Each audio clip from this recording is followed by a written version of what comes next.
Welcome back to the United Pubcast. Midweek football is back, Adam. Big European football under the lights, two sort of European heavyweights. And it did not disappoint. I'm only here to discuss Real Madrid 5, Liverpool 2. We'll get into the other football match in a couple of days in a little bit, but that is where my focus does start today. Because I woke up and I saw Liverpool were 2-0 up, checked my phone and said, well, that is not worth watching. 2 minutes later, I got a message saying it was 2-2. I put straight on Stan Sport and European football and enjoyed the rest of my morning over a fine breakfast watching Liverpool get absolutely pummeled. So talk to me about your day, mate. Oh, it was actually started off bad. I got a message from my dad, Liverpool fan, 2-0 up, looking beautiful. Then he said, we might win the Champions League, might actually get some silverware this year. I think that was 15 minutes in, and then about 65 minutes in, I think they're 5-2 down. Look, I watched the match and I turned on at 2-2, and that second half, Real Madrid just made it look, and obviously Real Madrid are European champions, so they're nothing to sneeze at. Liverpool are in horrible form, so you probably look at on the base of things and you think, yeah, Real Madrid 3 goals better than Liverpool, and you probably think, well, to be fair, they probably are, so it comes as no surprise. But when a team is 2-0 up at home on a big occasion like that, you'd be absolutely, no, obviously not us, but you'd absolutely be gutted if you're a Liverpool fan, and that does fill me with a lot of joy. But it is obviously the prime sort of European competition we are looking forward to in regards to the Europa League. And, well, we sort of have a bit of a laugh at that in regards to Europa League compared to Champions League.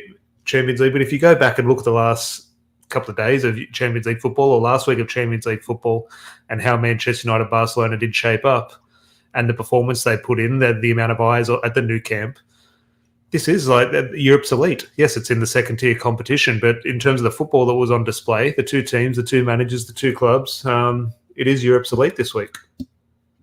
I definitely agree. I think I had last week double the amount of viewers worldwide as the Bayern Munich PSG game had, and that's Champions League. It's one of the two of the best teams in the Champions League.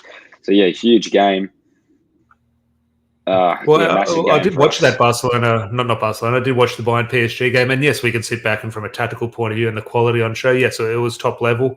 But I was quite not disappointed because I couldn't care less about PSG, but quite disappointed in terms of the whole approach, the sort of holistic view of the game. I thought PSG were quite poor, but I do look at Barcelona and Man United, and I thought from the managers, the players, everything was absolutely perfect. What you want from footballs, but we will get into all that because the starting 11 is quite interesting. I've seen yours you've sent through, and mine is very similar, but maybe a little bit of a twist.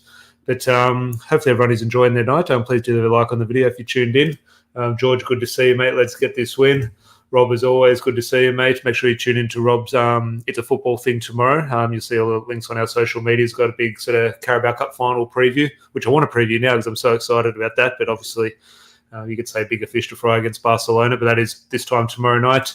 And Sully, good to see what a wonderful result that was against Liverpool, Real Madrid. Definitely, it's one of the games I don't often watch highlights back of other teams. I've watched Real Madrid's and Benzema's goals about 6 times today, and I'll probably watch it a few more times before I do go to bed.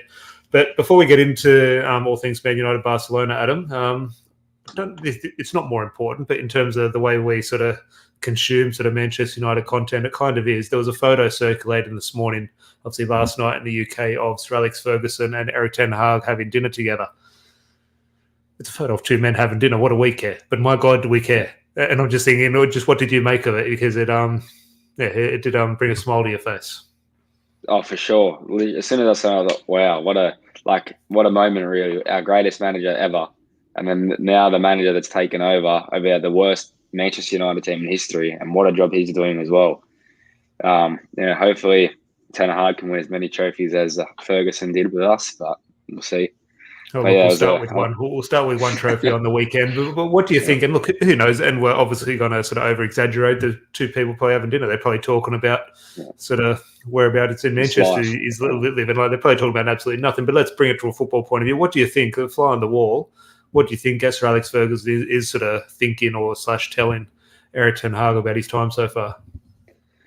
Yeah, I feel like his team now is doing a really good job, and just I think experience maybe that he had throughout his managerial career, and that's maybe a bit of advice for Ten Hag. I don't know if not maybe advice, but just speaking throughout his career and how he was at United, and obviously how United were now great. Here's a question for you, and in the live chat, feel free to answer this in regards to this. And again, I don't want to over-egg this. It's two people having dinner, for God's sake, but we are Manchester United fans. We are going to do it. Whose idea do you think it was? Do you think it's Eric Ten Hag wanting to pick Sir Alex Ferguson's brain, or do you think Sir Alex is saying, no, come in and I'll have a quick chat to you? I feel like it's Sir Alex. I think he's just one of those guys wants everyone to feel welcome at the club. You can see, obviously, when he retired, when he basically told the club to appoint David Moyes. But that was obviously a long time ago. I feel like it was maybe Sir Alex's. Would be interesting. Look, it's one of those ones you'd love to be a fly on the wall and see what happened. But fingers crossed, they had a good meal. And Eric Ten Hag is fresh. Obviously, the players need to be a little bit fresher. But big game this week, Friday morning, Sydney time, Thursday night in the UK. And we'll get into that in regards to the start 11s, and that'll obviously dictate a lot of the discussion tonight. But Rob here saying Fred also bits of partners, Casemiro. That is, we might as well fly straight into the starting 11s in regards to, we know it's 2-2, we know away goals don't count, so the tie is evenly poised. But I'll bring up your starting 11 here, and it's interesting because I think everyone has just alluded to this since the bits has come in. Casemiro has been suspended, so they haven't really had that sort of chemistry or time together to be able to be picked at the same time. But ultimately, they're both available this time. They're both fit. And I'm just thinking, a wee bit lazy thinking, okay, that's just... It is what it is because Christian Eriksen would play. That means Sabitzer is going to play. But ultimately, if we do look at the facts, they haven't played together, so we don't know what that chemistry is like, what Eric Ten Hag values sort of match rhythm together. So do you think, look, I agree with playing Sabitzer in there next to Casemiro, but do you think we're a little bit just sort of, that's just us as fans, do you think there is maybe more of a shout of Fred playing in reality compared to what we do think? Before I send you the lineup, that's what I was thinking. They haven't played together yet. But my only reasoning I put Sabitzer in over Fred is I think Ten Hag will want Fred to start the League Cup final on Monday morning. Interesting, show. What in terms of tell people whether how much is this preferred, how much is this predicted of a start 11, but how much again are you sort of wanting, and also foreseeing Eric Ten Hag's view in terms of how much is he looking forward to Sunday in regards to this team selection, or it's just strongest team possible, or is the strongest team possible two different teams for two different occasions? I think it's he obviously likes playing the strongest 11 he can have available at every game. But I think for this week, different circumstance with the final coming up, I think he's may even have Wan-Bissaka over Delay at right back, so I can see him wanting to play Delay into the final. Rob brings that up here. Yeah, and then that's my reasoning, but my thinking behind it. But personally, I know it's going to sound, people are going to probably disagree with this. I wouldn't play Martinez. I think I'd rest Martinez or Varane against Barcelona and start them on Sunday against Newcastle. Yeah, look, I disagree. That is a big shout. I do like the thinking at the moment. My preference in terms of the more important game for me is the cup final. And yes, you'd hate someone to go down with a hamstring on the 60th minute and then miss it. But ultimately, I still think while we are looking at the title and we are looking at potentially clawing the gap between Arsenal and Manchester City, we still have to be careful what's over our shoulder. And I think potentially one or two injuries, you don't know what's going to happen in the top four race. So I do still see the situation of the rest of the teams in the Europa League. If we do knock Barcelona out, winning the Europa League is still a backdoor in the Champions League if the Premier League was to go a little bit south. So look, I do see the thinking in regards to that. And obviously Victor Lindelof played quite well the other day, so you wouldn't have any qualms with Victor Lindelof coming in at the moment. I think he did quite well. I just can't see that happening. Rob, there in regards to potentially preferring Wan-Bissaka over Delo, I agree on that. And you're also saying Varane and Martinez in for both. Well, yeah, I agree. I was mixed on Delo and Wan-Bissaka. I agree. I'm going Wan-Bissaka. I'll bring up my start 11, and my start 11 is the same personnel.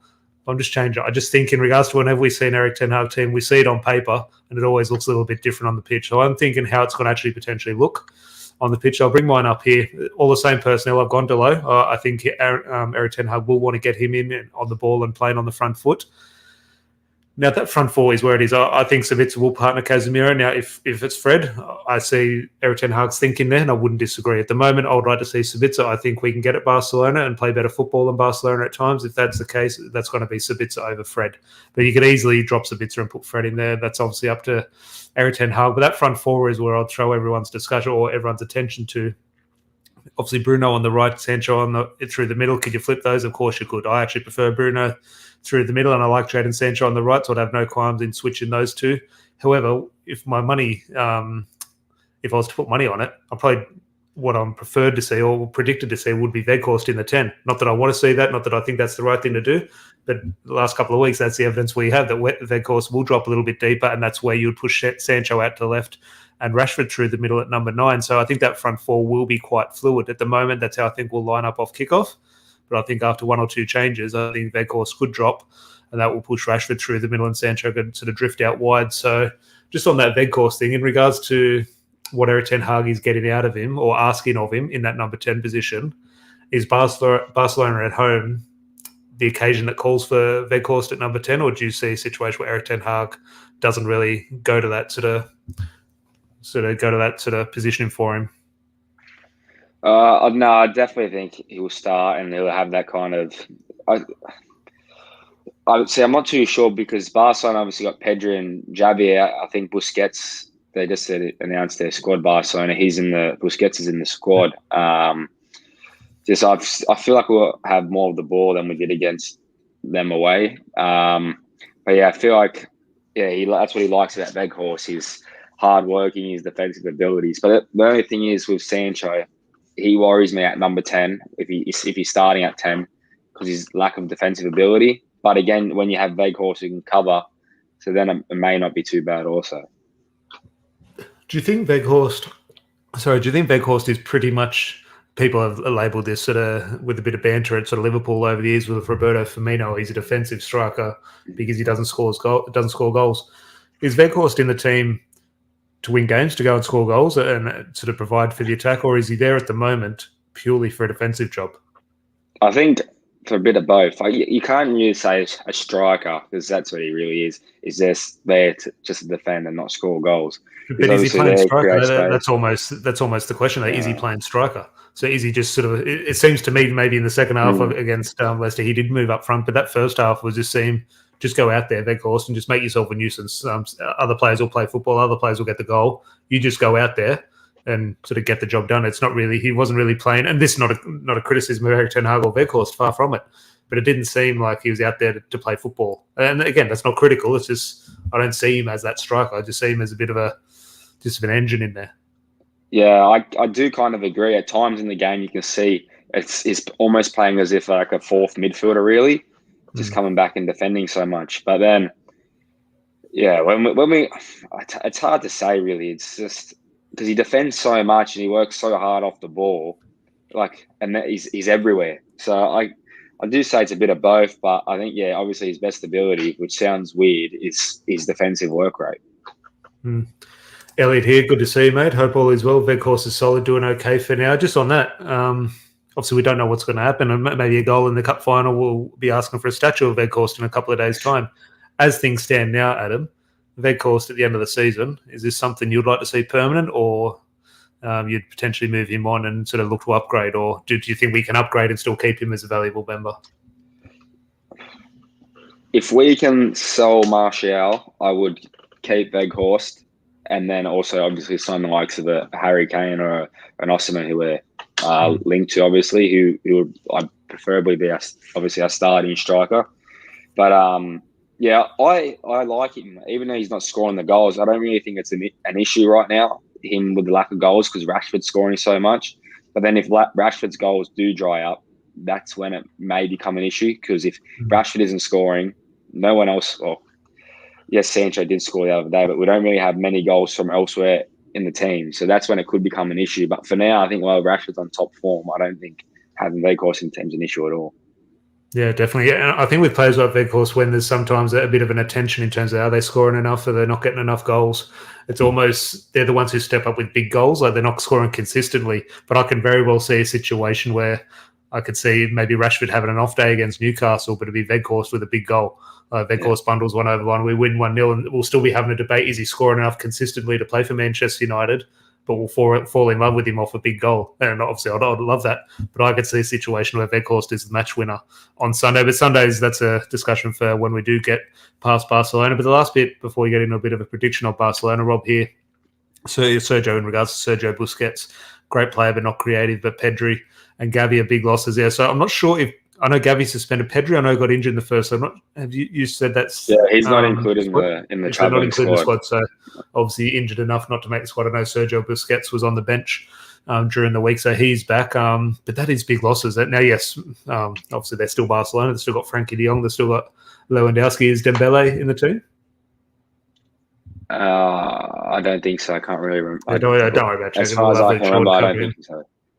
Yeah. Okay. So look, so Barcelona, there was such a good feeling when we almost beat, when we had that 2-2 draw. Ultimately, another day, as good as we were, as much as we could have scored a few more goals, we could have conceded a lot more. So it was a feel-good feeling, okay, that we went with the right intent. We played very well. We got a good result. Ultimately, though, it's still 2-2. Barcelona is still a very good team. Do you think, I wouldn't say overconfidence, but I think a lot of us, if you ask 9 out of 10 Man United fans at the moment, say, yeah, we're going to go through against Barcelona. Is that a little bit too lazy in terms of there is still, in my opinion, I'm confident I think we will go through, but ultimately we could play, as I said the other day, we could play very well tomorrow or on Friday morning Sydney time and we could still lose because Barcelona have world-class players across the pitch. So just your thoughts in regards to a bit of a prediction and how confident you are. Yeah, I'm pretty confident after seeing last Friday's game. If you asked me before the game last week, I would have said, yeah, I'll take a draw going into Old Trafford. But after the game, even though, yes, it was a good result, walking away with the draw, I was still disappointed we didn't win because I feel like we were the better side and we should have won. We didn't take our chances earlier on in the game. But, yeah, I'm very confident we'll win. And to be honest, I'm pessimistic about United results, but I think we probably win 3. I'm just going to say 3-0. I'm very confident. That is very confident. And I'm not far off that. I'll be going 3-1, but I am very wary. It's one of those things you don't want Barcelona to score early. But obviously Manchester United, we came back from Manchester City scoring. So if it does go, obviously Erik ten Hag will rally that crowd. And so we are very confident. I'm sure everyone else is as well. A discussion for another day. 2 words, Laureus Carriers. The Carabao Cup is ours. That'll obviously dominate a lot of the discussion in regards to the Carabao Cup preview on Friday night. Larry and I will do. He actually worries me, to be fair, Carriers, in that game. And just in terms of the narrative, I could say Liverpool fans are getting some joy of him coming and saving a penalty sort of thing. So Carriers actually worries me. But look, my money would suggest it does favour Manchester United. Rob here agreeing, pointing out that Dembele hasn't travelled, which is a good thing for Man United. And probably the big thing. Now, I don't want to say I would rather lose than play extra time, but ultimately this is a big thing. In regards to Newcastle are going to have 8 days off. We have this cup final. If we do go to extra time, it doesn't help Sunday. So just your thoughts in regards to how you would balance that. Let's say it gets to the 80th minute, it's 0-0 or 1-1. It looks like it's potentially extra time. Does Erik ten Hag look, stuff, I want to keep my main men out there to get this job done? Or do you think, well, hang on, okay, I'll bring someone off the bench, see if they can hopefully get the job done, and I'll rest someone for the next half hour? Yeah, that's the thing. What does he prioritise, the League Cup final or trying to get through against Barcelona on Friday morning? I think before kickoff, I think now he's prioritising both. But I'm just saying, if it's 10 minutes on, it looks like it's going to be extra time, would his plans potentially change? And not to say he's not prioritising the Europa League, but just think in regards to sort of balancing that out a little bit. Do you think plans could change, or he's happy, not happy, but he's willing to run everyone into the ground if need be?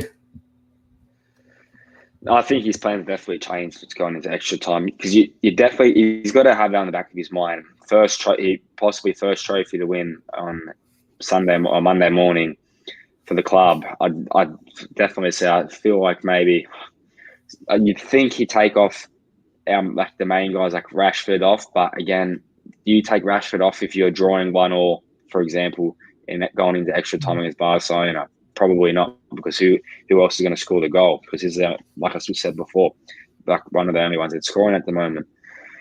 But yeah, I think I'd prioritise the League Cup. If it's going into extra time, I think I'd prioritise the League Cup final over the tie with Barcelona. Rob here alluded to that League Cup before Barca, but Eric prioritises everything. So, and it's always a hard one in terms of we can have these views as fans, we'll do this, we'll do that, this is the wrong thing, this is the right thing.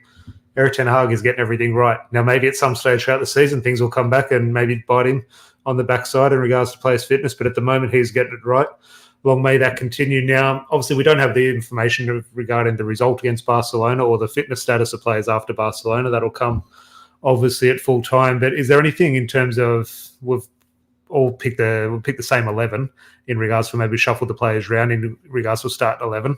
You mentioned Fred, potentially you're backing him to start against Newcastle. Is there another player, anyone, whether it be a forward or one of the defenders, potentially a bit of a shout for the Carabao Cup final at the moment? Now things could change, obviously, but is there anyone do you think Wan-Bissaka comes in for Delo against Newcastle? Do you think there is a spot for an extra wide man? Maybe Bruno moves in the middle and you could see Anthony's obviously pictured back at training. Alejandro Garnacho's obviously been in a little bit of good form, in my opinion. So off the top of your head, is there a bit of a surprise shout for the Newcastle match at the moment?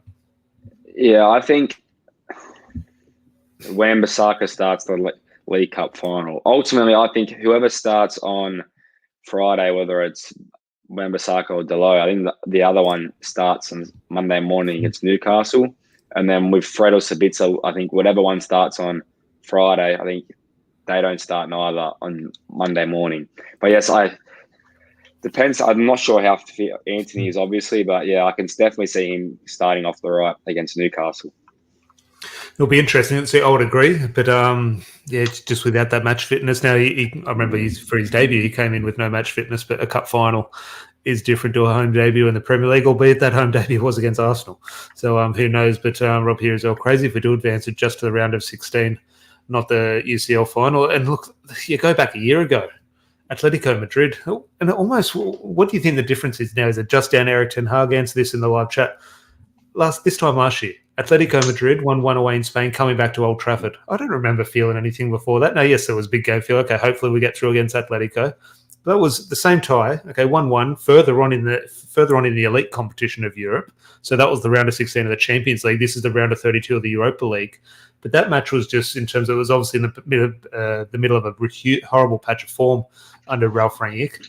But ultimately the same position, a draw away in Spain, back to Old Trafford. But there was kind of a feeling of just, okay, it is what it is. We'll see what happens at full time. But now this game, as I said, in the round of 32 of the Europa League, same thing. Okay, we're taking a draw away from Spain back to Old Trafford. And the feeling is like, so Rob, there, like the feeling's almost, it's like a Champions League semi-final and we're set up for the treble. I'm just saying that's far from the case. But ultimately there is a feel around this match that I'm not sure where it's come from. Is it just down to off the back of the positivity the players in Eric Ten Hag has brought, or is there something I'm missing? Yeah, I definitely think it's last year when we obviously drew Atletico coming back at Old Trafford. We were still in horrible form in the league. The whole season was horrible last year. And this season, it's just positive after positive after positive with Ten Hag, all the new signings. Yeah, and it's just a bigger game. I know it's obviously a smaller competition in the Champions League, not as competitive, but it's Manchester United, biggest club in England, versus Barcelona, one of the biggest clubs in Spain. It's just, I think, just such a much more of a bigger tie than it is against Atletico Madrid. And more, I think it's got more, I don't know how to say this, maybe just obviously more excitement to the game. But I feel like when you play Atletico, you don't get excited because of how bad football they play. Not bad, it's boring. That was a tough watch. That was a tough watch. The second leg at Old Trafford, the second half, I think the ball was in play for like 15 minutes or something. Like that was the most frustrating game I've watched in a long time. Yeah, no, I do remember that. Definitely a tough watch. And Elliot alluding to that point as well in regards to what Barcelona do bring is performance marker. It's nearly bigger than a Europa final, because if we do knock Barcelona out, obviously you do have to look at Arsenal, and Arsenal at the moment, if they're going to play us, would start favourites in regards to they beat us a couple of weeks ago on top of the league. So Arsenal, you'd say, are favourites for the Europa League, but it would be only the winner of us and Barcelona versus Arsenal in the Europa League final. So it is a huge thing if we do get through. Now, obviously, after the match, we'll be live, hopefully immediately at full time. Hopefully, they will be with us before we head off to work. It's a 7 a.m. kickoff here in Sydney. So make sure you are subscribed. 9 a.m. we'll go, or if it's extra time, maybe a little bit later. But we'll go live post-match Friday morning. But then also Friday night for the Friday night pint, we'll be back, obviously, to discuss and preview the Carabao Cup final against Newcastle, because that is Sunday night / Monday morning here in Sydney. So the games come thick and fast. So make sure you do hit that like and subscribe button. It'd be very much appreciated. Now, Adam, is there anything else before we start to wrap up? in regards to whether it be about Barcelona game or the Newcastle game or Qatari ownership, so Jim Ratcliffe, whatever. Is there anything that sort of has popped up over the last couple of days that sort of tickled your fancy you want to have a chat about, or? No, not really. Not that I can think of. Where do you stand here? Because go on. Was it when you last did the stream, I think on Saturday, about the ownership? Was it confirmed then, or was it leaked that Ratcliffe only wants to have 69% ownership of the club? It's a tricky one. Now, look, I know nothing about the finances of the club and how these deals work, so someone correct me in the live chat if I don't know what I'm talking about. From what I understand there, in terms of the way Qatar have sort of marketed their public bid in terms of the statement they put out compared to what Sir Jim Ratcliffe. At the moment, no one's buying 100% of Manchester United. Qatar aren't buying 100% of Manchester United because the Glazers don't own 100%. I think from memory, if my memory serves me right, I think the Glazers are around 68%, potentially maybe 69%. I think it's less than 70%. They own the majority of Manchester United. That's what the Glazers are selling. They can't sell the other people's shares. Now, I'm not sure how that works out if Qatar come in and how much. That's obviously for people in the stock exchange and shareholders to understand. But that's what the Glazers are selling. They're selling 69 or 70% of the club. So Jim Ratcliffe has come out and said, that's what I'm buying, or that's what I want to buy. Yeah. Now, the Qatar have come and said, we're going to buy everything. Well, that's not what they're purchasing at the moment. So I'm not sure. Rob, he's 69%. I was close, 68 or 69%. So I didn't actually see much in that. Now, in terms of the way that he's going to be reported, especially amongst fans, that looks very sort of Glazer-esque in terms of what Sir Jim Ratcliffe is doing. But ultimately, that's exactly what Qatar would be doing. So it's just in terms of the way it is reported. So I didn't see too much in that, but obviously does add weight if someone is preferring one bid over another. That does throw an interest in sort of discussion into it. But where do you see it? Obviously, the opinion we could have a discussion around this for a couple of more days and a couple more weeks, and we probably will. But where do you sit on the thing at the moment in regards to Qatar and Sir Jim Ratcliffe? And ultimately, as well, the Glazers, who knows, Rob sort of alludes to it, potentially staying. I saw the stock price sort of plummeted today in regards to Manchester United. And I saw one or two reports saying there was something else that sort of potentially impacted that. But I think it was around 530 million or something. So it was obviously off the back of the Glazers potentially sort of wanting to stick around. So just at the moment, as things stand, Qatar, Sir Jim Ratcliffe, Glazers, etc. Just a quick sort of summary of your thoughts. Yeah, I think I'm leaning more towards Qatari ownership over Sir Jim Ratcliffe. But again, I feel like it takes away from Manchester United not having English owners, kind of, if it's ran differently. Obviously, I want the Glazers to go. But also people, their main factor is of Qatari ownership is he's got so much money. United generates so much money. We can almost spend in the like, if you go off transfer window wise, whatever we want realistically, because how much money they generate. You don't need obviously, yes, he will probably pump the most money into the club or into the team wise, signing players who's the richest, or he's obviously more wealthy than Jim Ratcliffe. But United don't need owners worth £300 billion just to spend a lot of money in the transfer window. I think that's what some people are thinking, why they want Qatari ownership over Jim Ratcliffe.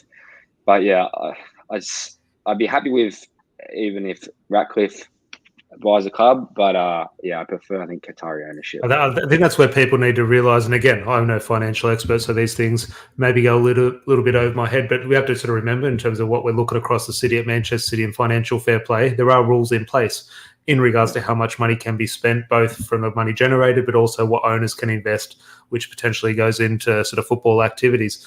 But ultimately, the rules are in place. So an owner can't come in and say, here's £1 billion to spend on transfers. That can't happen. The financial fair play rules sort of do restrict that. But ultimately, what I do think a richer owner, if you say, okay, Qatar is richer than Sir Jim Ratcliffe, the benefit of the richer owner is to the club's infrastructure. So new training ground, new stadium, that doesn't come under the rules. So he could now, whether he does or not, let's say Qatar have unlimited wealth, they can build a new stadium tomorrow out of their own funds. What that does is allows the full potentially out of the money generated, that can all go to the transfer market.